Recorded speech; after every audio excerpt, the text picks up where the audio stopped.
우리나라의 1월 수출이 14개월째 감소세를 이어갔지만 하루 평균 수출액은 증가세로 돌아서는 등 긍정적인 신호도 감지됐습니다. 하지만 신종 코로나 사태의 영향이 언제든 뇌관이 될 수 있다는 지적입니다. 김태민 기자가 취재했습니다. 지난해 내내 부진을 면치 못했던 우리 수출이 새해에도 반등에는 실패했습니다. 지난달 우리나라의 수출은 433억 5천만 달러를 기록하며 지난해 같은 기간보다 6.1% 감소했습니다. 지난 2018년 12월부터 14개월째 내림세입니다.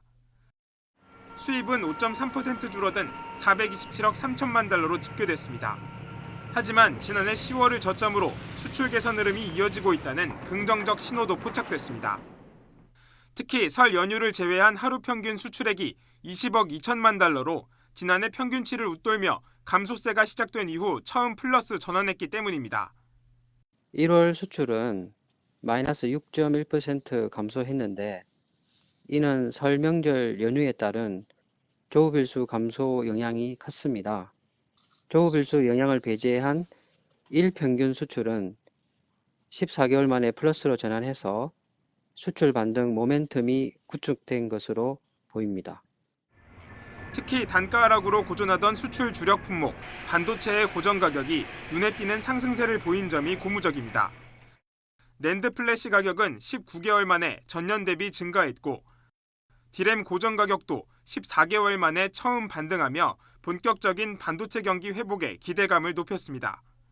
하지만 중국에서 전 세계로 확산 중인 신종 코로나 바이러스가 예상치 못한 돌발 악재로 떠오르고 있습니다. 일단 1월까지는 큰 영향이 없었지만 사태가 이어질 경우 춘절 이후 중국 경제 활동을 위축시켜 우리 수출에도 타격을 줄 거란 우려가 나옵니다. 2월부터는 좀 단계적으로 중간재라던가 이런 부품들에 대한 수출이 좀 단계적으로는 줄어들 가능성이 좀 있고요. 중국이 워낙 세계 생산하고 연계가 되니까 그 관련돼서도 전반적으로 세계 교육 규모 자체도 좀 줄어들 가능성이 좀 있죠. 이에 따라 정부는 신종 코로나 바이러스가 미칠 부정적 영향을 면밀하게 살피면서 수출 회복세를 이어갈 수 있도록 총력을 기울일 방침입니다. YTN 김태민입니다.